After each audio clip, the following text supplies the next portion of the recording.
Hello everyone, Geralyn St. Joseph here. I'm going to do a quick card pull. If you have been finding very drastic changes happening this past week or several weeks, this is probably a good thing for you to watch. I've noticed that a lot of my clients, and myself included, have been going through major changes.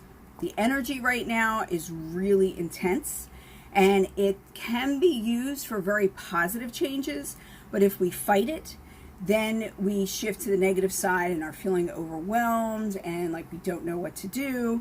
So what we want to do is we want to focus on what we want. What is it that you're shooting for? What is it that you want to manifest in the next 6 months? It's not about what's possible. It's about what you want. It's about what you desire. What are you going to create? So right now I have 2 different decks out and I'm going to pull a few cards. If you have any questions while I'm here on the air, please ask them. If I do this too quickly for you because I do have somewhere to go, then just put something in the comments and I will answer you a little bit later. Alrighty? So let's begin. My first deck that I'm going to pull from is called El Quay Oracle. I think that's what you pronounce it. I don't know. I'm not French. So the first card that I pulled is She Who Surrenders, Estefani. So what this is saying, what this deck is saying to me is when we talk about surrendering, we're talking about like giving into the flow. It's like being in a, what do they call it, a riptide at the beach. And anybody who swims in the ocean a lot knows that when there's a riptide, the more you fight against it, the further out you get pulled, the more exhausted you get, the more likely you are to drown. A riptide will pull you out and then bring you back towards the beach. So the best thing to do with it is to allow it to guide you. You'll always want to stay like angled towards the beach so that you do get back to the beach. But when you fight it, that's when you get exhausted and bad things happen. So when we're talking about Estefania, and I'm probably butchering her name, I'm so sorry. But when we're talking about her, what we're talking about is the kind of surrender where we give in to the flow of energy. It's not about surrendering our power. It's not about surrendering our freedom. It's about allowing the energy to gently pull us along or sharply pull us along. But it's allowing the energy to let us flow. The other thing with surrender is also oftentimes, if you look at the tarot, for instance, there is the tarot card, I think it's I'm going to say it's the 9 or the 10 of Swords, where the woman looks like she's in bondage and the swords are all around her. But if you really look at her bondage, if she just would relax, those bonds would fall right off of her. So she almost is doing it to herself. When we talk about this type of surrender, what we're talking about is moving towards more unity and moving towards more being in the flow and allowing. So we're releasing things. We're releasing the things that keep us stuck, whether those things are people, places, or things. Now is a good period of time for us to look around and see, where do we feel tension? Where do we feel like we're being held back? Like something is trying to keep us from flying, keep us from really spreading our wings. When we discern what those things are, then we can release them and let go. And once you let go, it releases all this energy and it creates all this space for all this good stuff to start coming in. And then you can actually see where you're going. Then you can actually see what it is that you're looking for or hoping for. So the second deck is called Beyond Lemuria. Isn't that gorgeous? This is such a beautiful deck. I love it. So let's see, what does Beyond Lemuria have to say? Oh, cool. That is gorgeous. Isn't that beautiful? It is the crown chakra.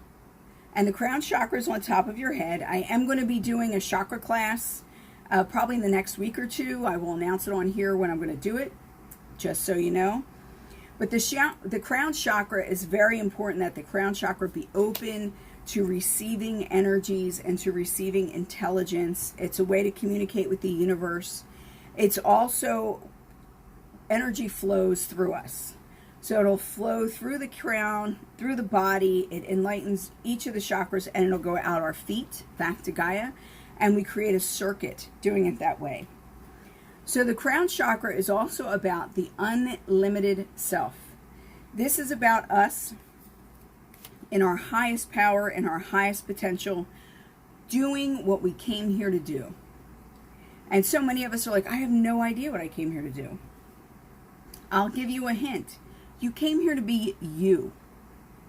Whoever that is. You. Not who your parents think you are. Not who your friends think you are. But you, who your soul knows that you are. Now is the time for us to really deep dive into ourselves to find out where we're out of alignment. Where do we feel that tension? Where do we get exhausted? In these places is where we're out of alignment. And when we're out of alignment, things just don't go as well. I tried for years to work in the corporate world, and I was very successful for a period of time. Every place I worked, I was very successful for a period of time, and then all of a sudden, like, things just would stop working. It just didn't work for me anymore, and I would need to leave. I then thought, maybe I'm supposed to just help build up businesses, which is something that I do.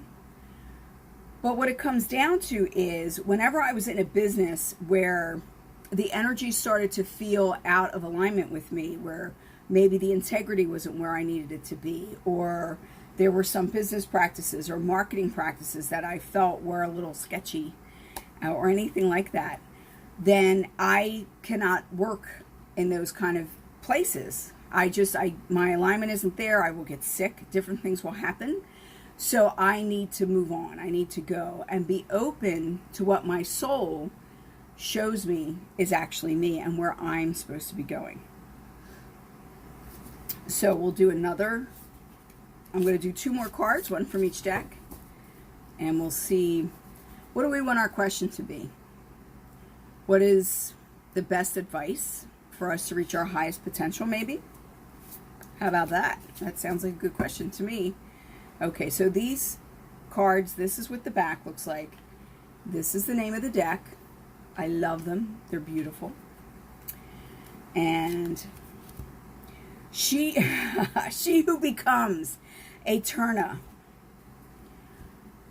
So she who becomes. So we got she who surrenders and then she who becomes. So what you're doing is you're letting go of trying to force things and getting into the flow. And then you are becoming into your fullness. These two go very well together. Just as a caterpillar has to let go of their old form, they have to surrender to the transformation. So do we. And then we have to spread our wings and fly and discover what is new for us. What is it that we're supposed to be doing? What are our gifts? And how can we bring them to the world to make the world a better place? I did write a book, 50 Small Steps to Making the World a Better Place, where I talk about the little things that we can do every day that change the world around us. Because for every smile you put on someone else's face, they then turn around and put it on somebody else's face, and it just spreads. And that's what we want, isn't it? We want more happiness, more ease, more peacefulness. So now I'm going to go back to Beyond Lemuria. This is a beautiful deck also. This deck is a little bit more intense, I would say, just with the imagery is so colorful and there's so much in each card. So let's see. And these are big cards too. They're not the easiest to shuffle, but we get the job done. Because Spirit will make the correct card come out on top so that we get what we need. Okay. So here we have the Realm Bridger. What does that mean? That means that just like this is someone who is becoming, this is us bridging our old life with our new. I do work where I bridge religion with psychic and metaphysical work, We do work where we help people bridge the divide in communication so that people understand one another. I help people to become and realize that their self-empowerment also empowers those around them. So the Realm Bridger is saying that you have the capacity to bring together things that seem to be discarnate, things that seem to be malaligned, things that don't seem like they would go together. Being a Realm Bridger means that whether it seems like it can go together or not, there are commonalities. And instead of looking for all the things that make us different from one another, maybe we need to start looking for the things that make us the same or that connect us. Things like love, peace, harmony, things like compassion, things like wanting the best for our children, things like needing food and water and a place to live, things like Mother Earth, where we all live. All these things can come together. You can still be an entrepreneur and protect the earth. You don't have to destroy every forest on the planet in order to make money. That's just foolish. It's self-destructive. So as we move forward in these changing times with this crazy energy that we're dealing with right now, the thing to remember is that this is a time of change, and that's okay. Stop fighting it. Try to figure out what direction it's going to go in and figure out who you are in this equation. We all fit in somewhere. Somewhere. Even somebody as weird as me can fit in somewhere. If I can do it, you can do it. So that's all I'm going to do for right now, are these 4 cards. I would like to invite you, if you're interested in self-empowerment, to come over to my new website. It's Relationship Coach GSJ, as in Geralyn St. Joseph.com, where I have lots of free content, and I have for fee and for free different options for you. If you're interested in really getting to know who you are and your place in the world and really own it, then maybe we should talk. For now, this is Geralyn St. Joseph, and I'm signing out. Blessings and good luck. Mahalo.